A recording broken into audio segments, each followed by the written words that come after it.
come on a journey with a cinephile.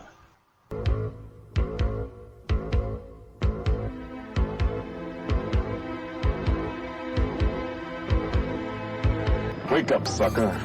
We're thieves and we're bad guys. That's exactly what we are.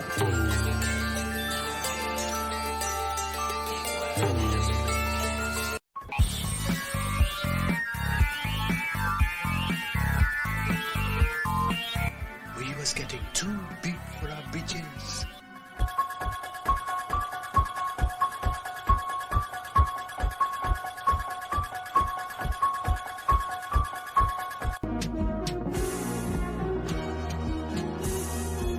What an excellent day for an exorcism.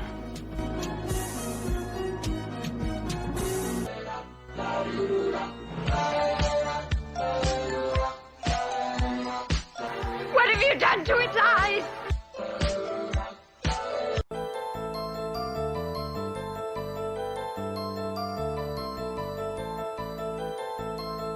I said, I'm not gonna hurt you. I'm just gonna bash your brains in.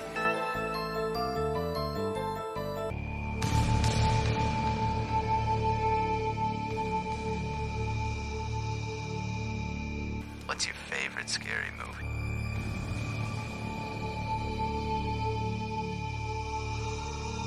Pretty well, little brother. Pretty well. Hello and welcome, listeners, to Journey with a Cinephile, a horror movie podcast, where we take a deep dive into the world of horror cinema, from the eerie classics to the latest spine-chilling releases. Join me as I explore the history, themes, and artistry of horror one film at a time. Whether you're a seasoned horror fan or just stepping into the shadows, this journey is for you. So dim the lights, embrace the fear, and let's talk horror.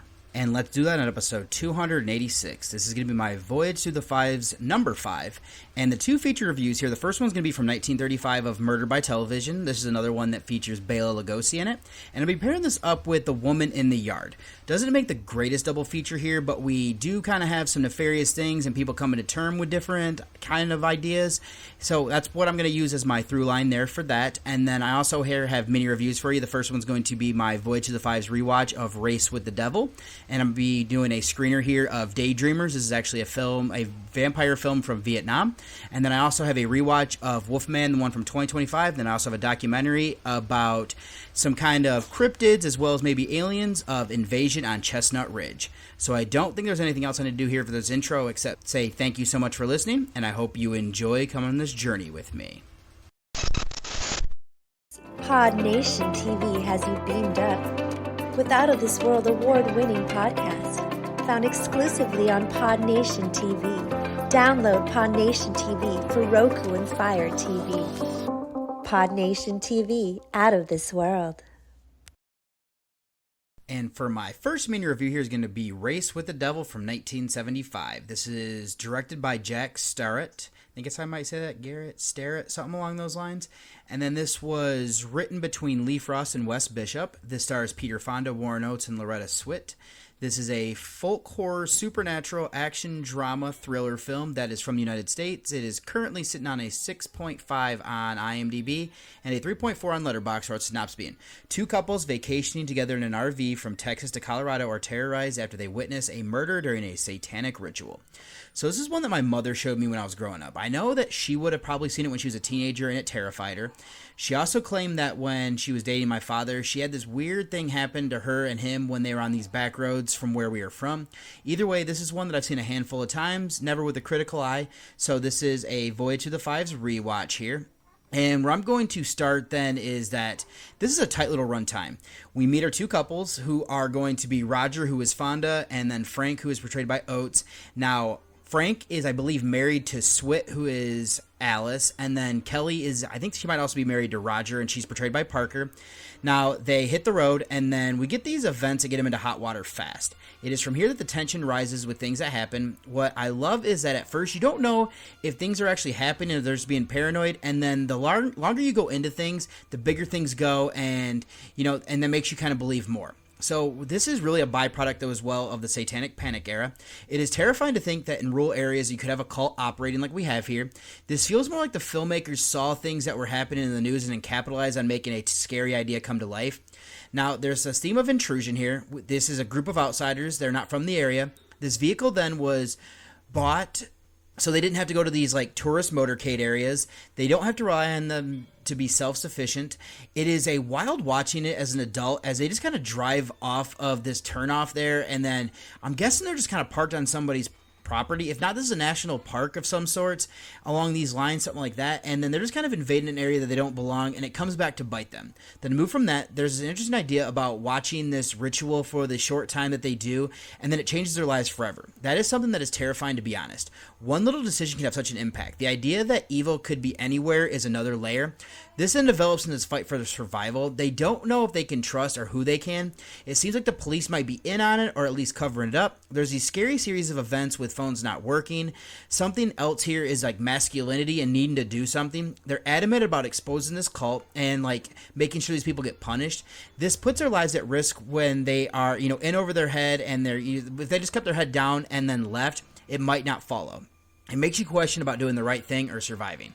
Let's then shift over to filmmaking. I'll say again that this doesn't waste any time getting into it. It's paced well. The tension builds from the moment that we're caught watching. From there, it's more subtle. There's a scene where the women go to a swimming pool. It's fun until Kelly believes that they're being watched. There's some odd things that keep happening. Fear is no longer a coincidence. The cinematography and framing are good as well. The action sequences are well done. There might be things that don't fully work, or how certain characters get to places before our group does. This is more of a nitpick, but the soundtrack and design also fit for what was needed. Let's then end out with some acting performances. Fonda and Oates are great as the two leads. They feel like old friends. They seem like these two guys who won't let this event go. I like Swit and Parker to round out this group. They show good fear as tensions mount. And then we also have here R.G. Armstrong as Sheriff Taylor. He's great along with his deputy of Dave, portrayed by Bishop. We don't know if we can trust them, which adds to the fear. Then I'd say that the rest of the townspeople and the others run into along the way are good. They do enough to seem normal, but then there's something I'll say that they just kind of look and makes you kind of wonder if they're in on the plot. This just adds to the atmosphere. In conclusion, this is one that isn't as scary as it was when I was younger, but I will say that it's a tight little thriller about witnessing something that you shouldn't and then trying to get away before it's too late. The acting is solid from our main group. Also, the random people they meet along the way makes you kind of wonder if they're in on what is happening. This is made well with the cinematography and framing, especially for the action sequences. The other effects are limited, but doesn't necessarily need them either. I do think the music and sound design also help the atmosphere as well. It doesn't do too much to hide, which makes it effective. So my rating here for Race with the Devil is going to be a 7.5 out of 10. And then the next up is going to be a screener here of Daydreamers, which goes by the original title of Nogoi Mat Toi. Now, this is technically from 2023, but it's getting its wide release here in the United States here in 2025. Now, this was written and directed by Timothy Lin Bui. This stars Trang Ngoc Vang, Tuan Nguyen, and Chi Pu. This is a drama horror thriller film that is from Vietnam, the first horror film from this country that I've seen. Or actually, the first film I've ever seen from this country as well. This is currently set on a 5.4 on IMDb, and I would say it's either a 2-star or about a 3.5-star over on Letterboxd, with our synopsis being: revolves around a familiar legend that ancient vampires hunted humans and ended up being mostly destroyed. The living individuals still cluster together, setting a rule to not kill people so they can live safely. That is until a younger group tries to reclaim supremacy. So this one I got the chance to see thanks to Laura from Cultivate IPG, who sent over the press release. Figuring that this was a foreign horror film getting its wide release this year, thanks to Dark Star Pictures, made it enough for me to check it out for a review. This one helps to round out my end of the year list with a little bit of variety, and then knowing that this was a vampire film from Vietnam, that intrigued me even more. So where I'm going to start then is that this is wild. It feels inspired by story elements and visuals from other countries that surround Vietnam. This being, my first one from that country, and then now having seen up to 70 different countries at the time of writing and recording this. Quite interesting going by features. There are only 614 from this country according to Letterboxd, and only 66 in the horror genre. The reason I'm bringing this up is that this is made well for a newer country into the game of filmmaking and everything like that. Sorry, my boy's getting a little bit anxious here. So what I'll say is that Let's delve into more what we're getting here, though. Vampires are interesting creatures to explore, and characters as well, because they're one of the earliest monsters to be portrayed on the screen. It also does so much lore out there, and it differs from film to film, country to country. I do like the idea that vampires fled to Asia due to them being killed off in Europe. They saw the writing on the wall, and they adapted to survive. They're now seeing this newer group of vampires that are breaking the laws. This led me to the first theme that I saw, and that is class. There are a few ways you can look at this. The first is that we have these characters here of Marco and Troy. Now, this is going to be where it's tough. I know Pooh plays Troy, and then Marco, I think, is played by Wynn. Now, it's interesting here that we see that there's a section of vampires have amassed great wealth. At this place, a woman cuts her finger, which leads to our creatures losing control and massacring them. There's another level to this, though, as well. Vampires feed on humans, so now they see themselves as superior. They are in some ways. There's also examples here where we have some vampires living as peasants and things like that. I like seeing a cross-section here. There are rich and poor on both sides. The next ones I'm going to lump together is the title comes from a group of vampires who want to walk in the sun again. They're considered daydreamers, which I thought was clever. Now, the main character is Nahat, who we see him delivering food to people that live around him, and he is portrayed by Vang.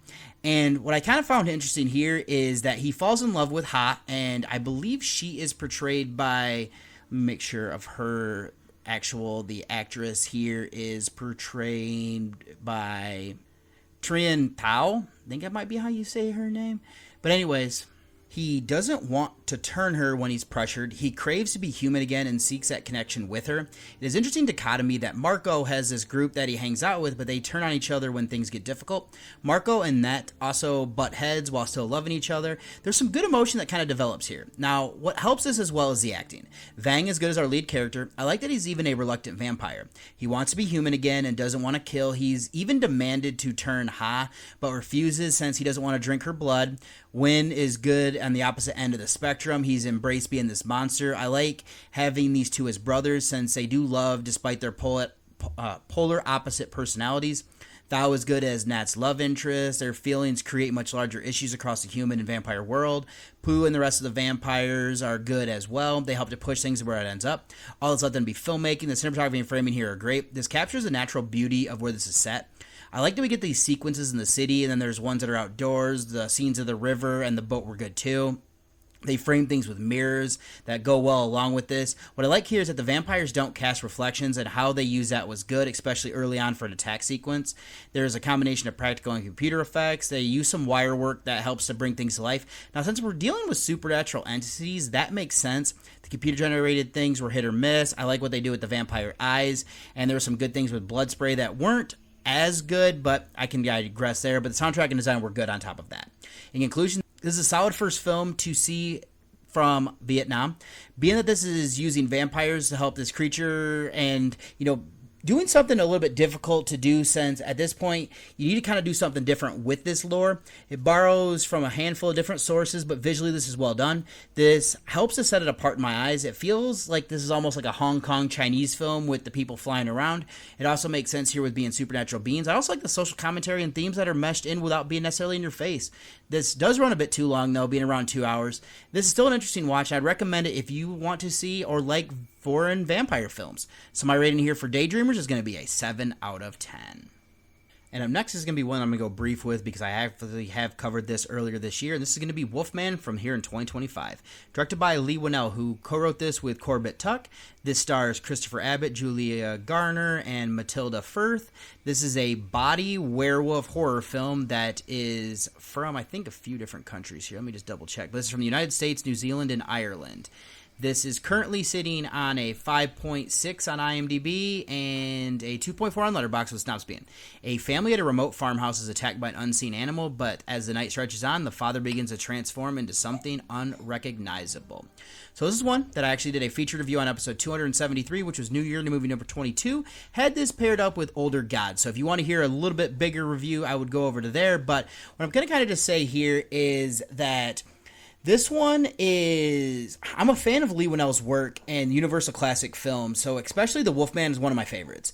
There's some initial things here that, being a January dump potentially, but Blumhouse, which is the ones that were behind this film, they've done some good things here, and Leigh Whannell has done well with that time frame, as well as doing these kind of modern remakes. At least I did enjoy his other one of The Invisible Man. So this one, we have some interesting themes of family dynamics here. Like we have some of where we have gender roles kind of being messed with here, where Blake is the one who is raising Ginger, and that's Abbott, and Firth as the father and daughter. Charlotte is actually the one who is a reporter. She's doing a little bit more of working right now. And what I actually kind of think is playing with that, but then we also kind of get some ideas here of Beast Within, where Blake might have had a rough upbringing, where he is kind of trying to not be like his father and, you know, following those parental patterns. There's also some good things, like I said, with societal expectations as well as those gender roles, where they're kind of messed with here, but then we kind of see that nature and whatnot might end up having people go back into things. The cinematography and the gothic feel are something kind of I like here. The use of shadows, I've seen some people have some issues here with it. I think it kind of makes sense with what they're doing, especially with how like wolves see. I do like shifting this from a monster movie to a body horror movie. I think they could have done a little bit more with the former, but I do like what they did with the latter. The practical effects of the Wolfman transformations were good there. I do like going a little bit practical with that. There is some CGI as well. I do think that the performances by Garner and Abbott are really good. The rest of the cast kind of push them to where they should. This is a unique take on the Wolfman concept. I still have some issues. This runs too long. This actually probably should have been more of a standalone movie than what we got, but I mean, I can't fault them for doing what they're doing here. This one, though, stayed pat for me as a 7 out of 10. Not going to flirt with my top 10 list or anything like that. Probably going to be struggling to even stay in the top 20 at this time, just because I've seen some stuff that I thought was a little bit better with a little bit less of a budget. But this one, I don't think it's as bad as some people say. It does, fall a little bit short, though, as well. And then a documentary I checked out here is going to be Invasion on Chestnut Ridge. This is from 2017, directed by Seth Breedlove, who also co-wrote this with Mark Matsky. This stars or features Stan Gordon, Eric Altman, and John Hayes. This is a documentary sci-fi. This is about cryptids and aliens, so I also kind of put it into a little bit of horror there as well, but this is from the United States, currently sitting on a 5.7 on IMDb and a 3.1 on Letterboxd, where synopsis being the incredible story of one of the most bizarre places in America and the unusual activity that has taken place there for decades. So this is the next one from Seth Breedlove that I decided to check out while I was at work. As I kind of go through the ones that I hadn't seen from him chronologically, these are easy watches where I don't need to pay full attention to the video. It is interesting here that the experts and eyewitness stories of people and their families telling what they encountered. I might not fully believe what they're saying, but I will say is that I don't have an explanation to refute them either. What makes this area of Chestnut Ridge, which is, I believe, Kecksburg, there's a multitude of weird things that have happened and people have experienced. The area is in Pennsylvania. It is wooded and not much light pollution. The first big story would be that lights in the sky were seen as far north as Ontario, Canada. It is thought to have crashed around this area. It is through here that we have like a white Sasquatch that was seen. Tales of the Abominable Snowman were popular on this time in the past. That could be an explanation. The number of people that claim to see things, though, is quite high. Something interesting about this area, and someone who was interviewed brought this up, is that there are reporters that were stationed here. They had state-of-the-art radio systems, so they were able to get to the areas of sightings faster because of it. So that also might be why there is more, I guess, not necessarily footage, but there's also more evidence because of that. What I'll say here to end this out is that I'm glad Breedlove and his team were incorporated in CGI animated things. That makes watching this a little bit easier instead of just seeing people talk. I also like showing maps. That helps give a better idea of the area. This is well made, which is impressive with how early into doing these docs that Breedlove was. This flew by, which helped to make the afternoon go faster. This is one that's more interesting with a combination of alien and cryptid sightings as a selling point here, because we don't necessarily know, maybe both of these are connected here because of that. But like I said, enjoyed my time here. Watch this one on YouTube. Gave my rating here of Invasion on Chestnut Ridge a 7 out of 10. And that's all I have here for mini reviews. Let me go ahead then and get you over to the trailer of my first featured review. It is my hope to be able to prove that television is the greatest step forward we have yet made in the preservation of humanity. It will make of this earth a paradise we've always visioned, but have never seen. Whoa! Turn on the lights, Teddy. Somebody turn on the lights! The Howland is dead, sir. Dead?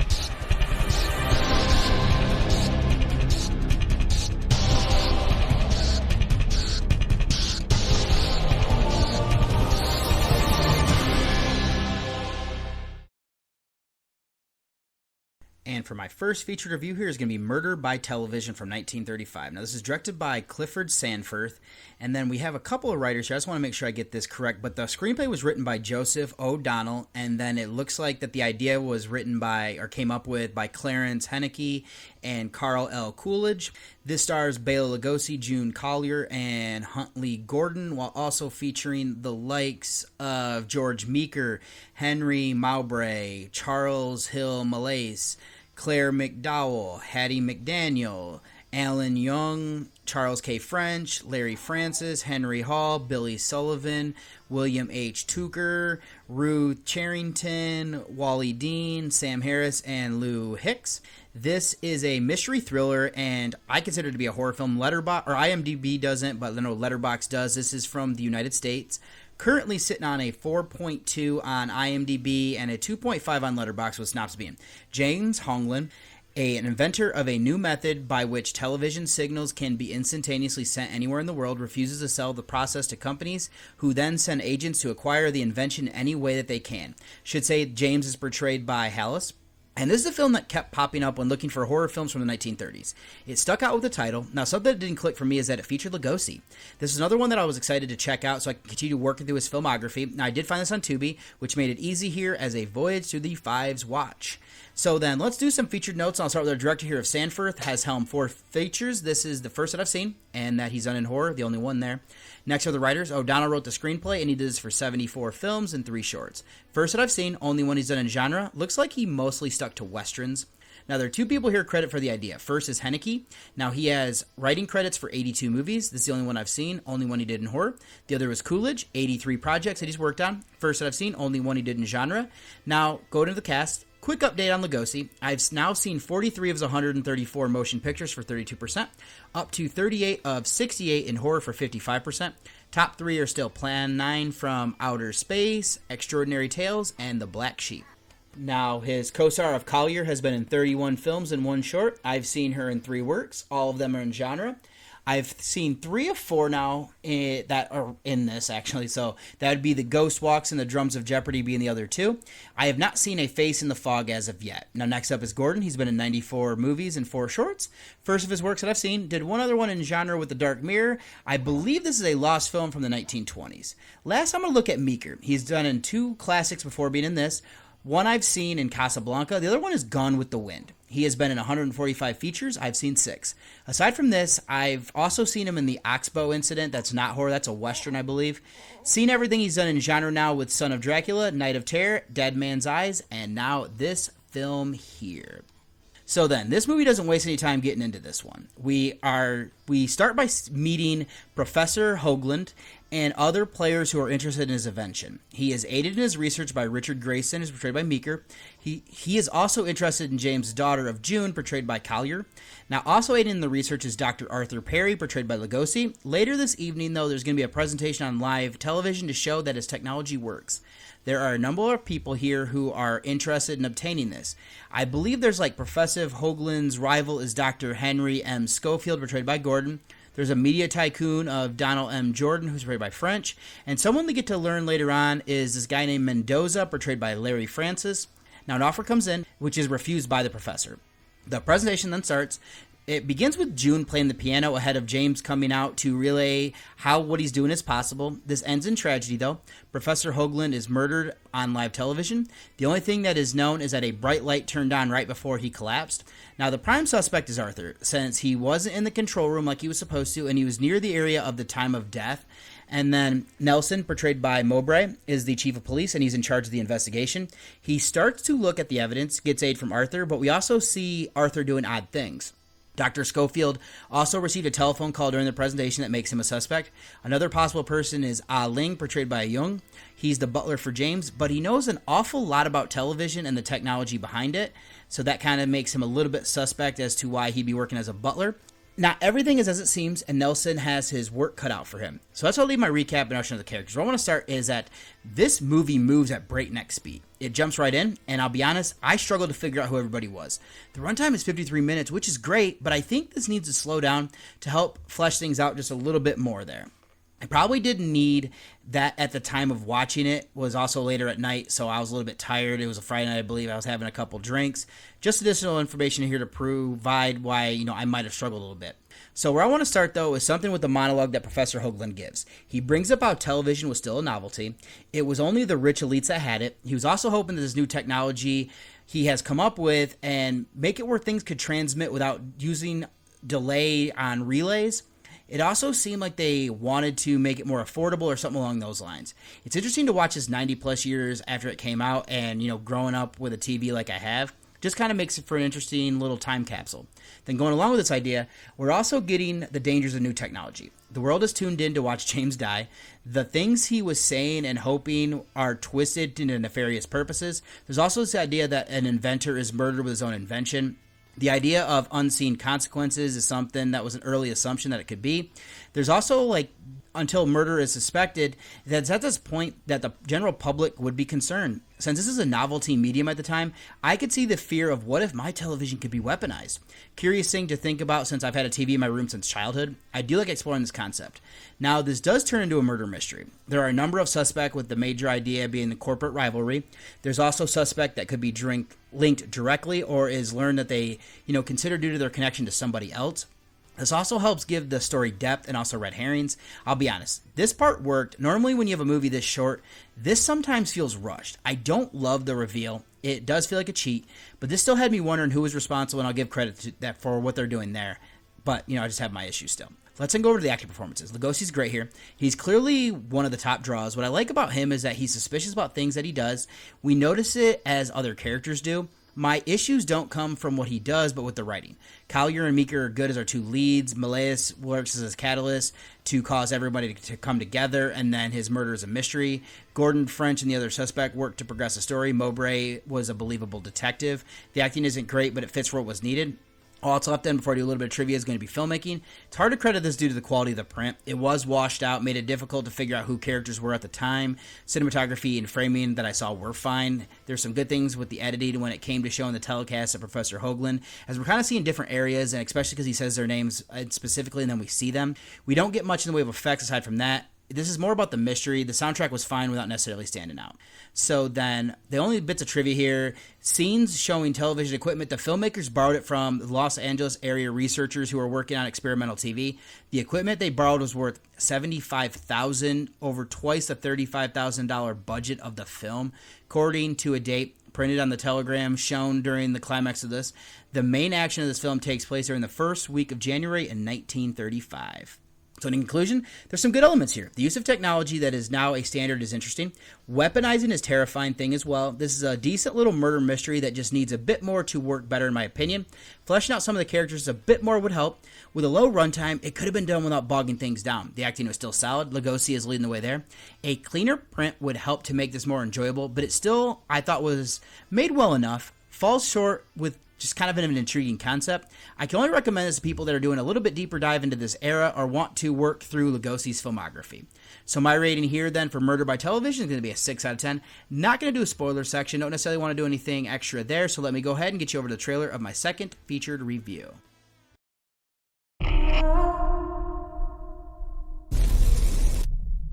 When the sun is bright and the wind is still, she comes to you like a sudden chill.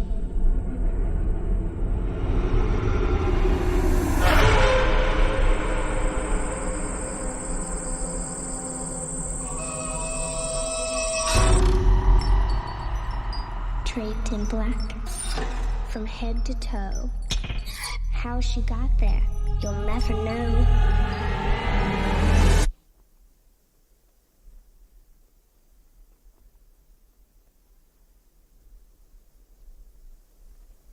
Today's the day.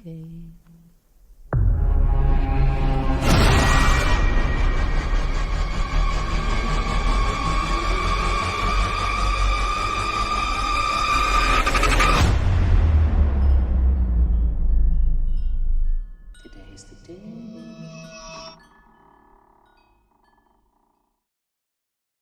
And for my second featured review is going to be The Woman in the Yard from 2025. It was directed by Wami Colette Serra. It was written by Sam Stefanik. I think that's how I say that. This stars Daniel Deadwyler, Akwu Okbakwasali, and Peyton Jackson, while also featuring Estelle Kahai, Russell Hornsby, and Chad Pitter. This is a supernatural teen drama horror thriller film that is from the United States. It is currently sitting on a 5.1 on IMDb and a 2.4 on Letterboxd with synopsis being: a mysterious woman with supernatural abilities appears in the front yard of a family, delivering chilling warnings and unsettling messages. So this is one that I saw the poster on Letterboxd. It was popular amongst friends, so it went on a list of ones to check out. Now, since I can't make it to theater at this time, I decided to check this one out now that's on VOD. Something that made me leery was that most of the reviews I saw weren't overly positive. I still wanted to see this to make my own decision, as this was my 2025 watch for the week. So let's do some feature notes, and I'll start with our director, as Colette Serra has 15 features. I've seen 5. Not horror would be unknown. Has 4 in genre. I've seen them all now with Orphan, House of Wax. This is the remake, The Shallows, and now this. Now we have 2 assistant directors. First is going to be Megan F. McLaughlin. Now she has done 5 films. I've seen 3. Not horror would be Spring Breakers. Has done 2 in genre with Dr. Sleep and this. The other one would be James Moran, has done 16 movies. I've seen 10. All in horror, as he's now done 12. I've seen things like Night Swim, Ouija, its prequel, and The Forever Purge, as well as this. So he does a lot of stuff with Blumhouse. Let's then go to our writer of Stefanik. This is their feature film debut. Then the first part of our cast here that I'm going to look at is going to be Deadwyler. She's been in 18 motion pictures and 1 short. I've seen her in 3 things. Not horror, I saw her in I did see her, The Devil to Pay. In horror, she has done 4. I've seen 2. She was in I Saw a TV Glow. I have not seen The Piano Lesson or 40 Acres. Next up is Okbakwasali. She has done 13 movies and 4 shorts. I've seen her in 3 things. I consider I Am Legend to be horror, but Letterboxd doesn't. Now, she was an Exorcist Believer, and I have now seen that, as well as this. The only thing I haven't yet is going to be Master, which is something in horror. I believe this is kind of a TV show or something along those lines. Came out recently, maybe in the last couple of years. Last will be Jackson. Has been in 6 films, first that I've seen. Did one other one in horror with something called American Refugee. So then, let's jump in this one here, and we start with an intense zoom where we hear David, portrayed by Hornsby. This turns out to be a video talking about their plan to buy and fix up a farm. It then shifts out to show us that Ramona, portrayed by Deadwyler, was watching it. What we learn here is that he passed away. She's depressed, and she's trying to kind of piece their lives back together. They have 2 children as well. There's Taylor, portrayed by Jackson, and Annie, portrayed by Kahaya, something like that, Kaha. What we then learn is that Ramona and David were in a car accident. He died. She has a late brace on her leg. Where they're living needs work, as this is a rundown farmhouse. Their power is out and Ramona's phone is dead, so she can't call to see how long it's going to take to be restored. Taylor and her butt heads over this. Now, he has his normal teenage angst. He's also picking up more slack with chores and helping out with Annie. Things get eerie when Taylor and Annie notice there's a woman, dressed all in black, her face covered, sitting in their yard by the road. She is played by Okbakwasali, I think that's how you might say that. And Ramona goes out to talk to her, and she just kind of gets a cryptic responses. She goes back to the house, telling her children to stay inside. The hope is that this woman leaves. It is quite odd and opposite from at that, though. The longer the day goes on, the closer this woman gets to the house. She does seem to have odd powers that involve using shadows. Our family inside are also getting on each other's nerves.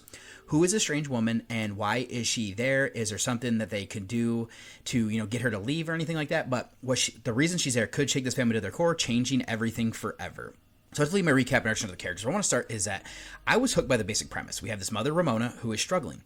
What is set up in the beginning of this is that the love of her life passed away tragically and unexpectedly. She is left in a rundown house, so she will come to find that she doesn't truly want and has to take care of 2 children. The start of the day finds that the power is off. They don't have much in the way of food, and Ramona can't drive with the state of her leg. Taylor isn't old enough just yet. And then when you have the strange woman in the front yard raising tension even more, there's a lot to unpack here. Let's then start with our lead character of Ramona, since this is a character study for her. I do think that this is introduced in an interesting way. We see that she's dealing with grief. She continues to watch this video of David over and over. What I like here is that the more is to why she's struggling, and part of it's guilt. Things might not have been great between them when tragedy struck. Now that he's gone, she can't apologize. She's depressed. She also doesn't help that isolation of where the house is located. Part of a fight that we will learn about is that she wasn't happy in the city. It is even worse being out in the country. She's a painter but can't seem to find inspiration. The neighbors aren't close enough. This is amplifying these dark thoughts. Where I want to shift then would be identity and motherhood. Ramona was her own person in the city, but she's lost even that. Raising children isn't easy. Currently, my wife and I have a 2.5-year-old who wants more independence as well as a newborn. We get overwhelmed even when we're working together. Ramona has lost her husband, so now she is raising them alone. So Taylor is a teenager, though, and Annie is school age, so it's a little bit different. Ramona knew who she was in the city, as like I said. She wasn't happy, but that was all ripped away from her. I do love exploring this, and Deadweiler has a good performance here as well. Seeing her snap when her children are annoying is something that I felt on a personal level, and trying to hold everything together can be very difficult there. Let's then finish out with the story and the other themes. I've alluded to this one, but it comes down to coming to terms with trauma. Ramona gets an introspective journey that she goes on here as well. Mental health is another aspect that gets explored. I'll be honest, I do love that these themes this movie are using. How it plays out is something I think could have been done better and has been done better than other films, actually. My problem is that this one also was PG-13, so it pulls its punches where it had the chance to do a little bit more and set itself apart. That's something that actually did hurt my enjoyment. Let's then shift from that and go to the acting performances. I've already said that Deadweiler was good here. I also would say that Jackson and Kahia are solid as well. Their children, which impress me even more. I feel that they're real in their portrayal, which is good since we see it weighing on Ramona. Hornsby works as a specter that is still haunting his wife. The children miss him, so that adds heart. Akpoko Wasali was solid as his menacing figure that is looming as well. So also up before just a little bit of trivia is going to be filmmaking. I do think that this is where it shines. The cinematography and framing were great. I love how we see these characters doing things with this figure of the woman looming in the background. It's even more eerie at first when nobody notices it but us as a viewer. There's some great shots here with things that we see in mirrors. I do love how that comes into play later. Something else is that what's kind of subtle is Annie struggling to make R's, doing them backwards. Also credit to the use of shadows. There's some CGI here that I don't necessarily love. It doesn't necessarily ruin it, though, either. Other than that, I thought the sound design and music were fine to help build this atmosphere on top of all of that. Then the little bit of trivia here that I was going to bring up is that this is director Colette Sarri's previous horror projects I've already brought up with House of Wax, Orphan, and The Shallows. During filming, snakes were only present on set Thursdays and Tuesdays as a part of a unique agreement between the producers and the local snake community. I'm assuming this is a joke, but also it's kind of interesting that if that's really how it kind of happened, where this 2 days a week, these snakes would just kind of appear on set. So those one's a little bit lighter than some of my other reviews, but in conclusion, this is one that I think is doing some things that have been done better elsewhere.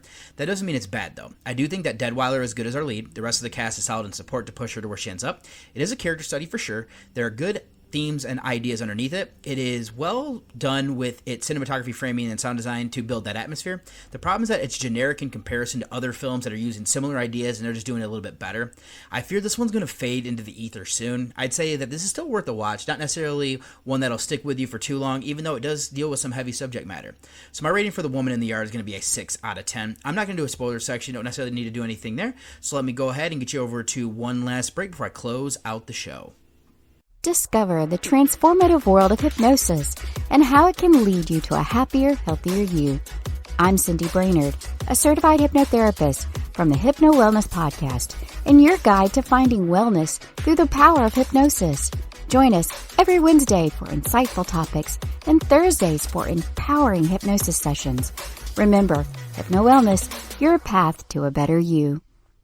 And welcome back one last time here, and just to kind of go through my social medias and stuff, if you'd like to send me an email, you can send that at journeywithacinephile@gmail.com. You can send me any sort of feedback, or if you have any questions or anything, go ahead and shoot them there, and I'll get back to you as soon as I can. Or if you want to send me any screener links or anything like that, anything podcast related, you can send it via that way.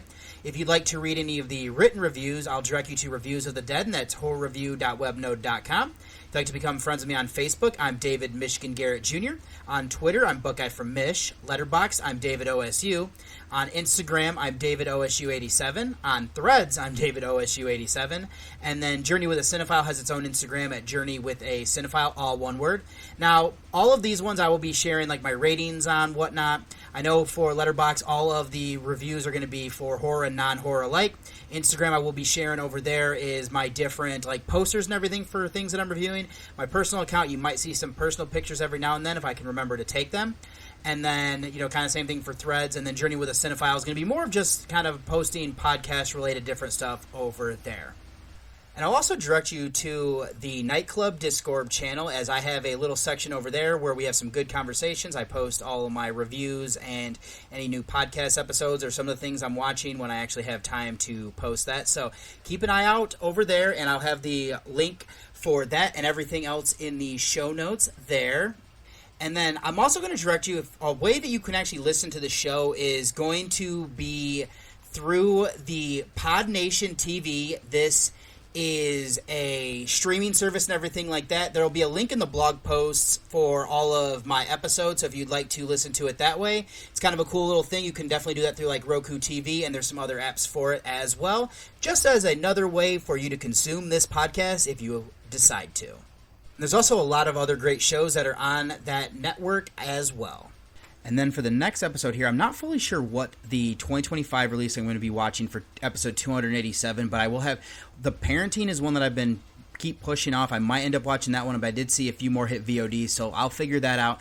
And then I'm also going to try to double check to make sure that there are English subtitles on it, but The Student of Prague is going to be the 1935 film that I watch. If not, I think I have a lead on a couple other films that are more readily available that I know are in English. So those will be the potential 2 featured reviews there. I know I don't have anything concrete there, but it's going to be a Voyage to the Fives episode, so you know that.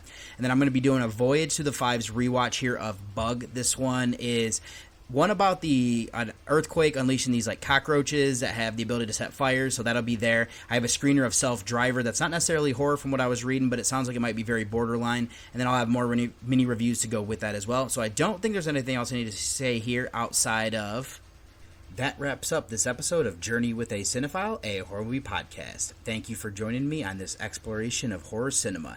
If you enjoyed the show, be sure to subscribe, leave a review, and follow along for more deep dives into the macabre. Until next time, keep watching horror, and remember, fear is just a frame away. It had been a wonderful evening, and what I needed now to give it the perfect ending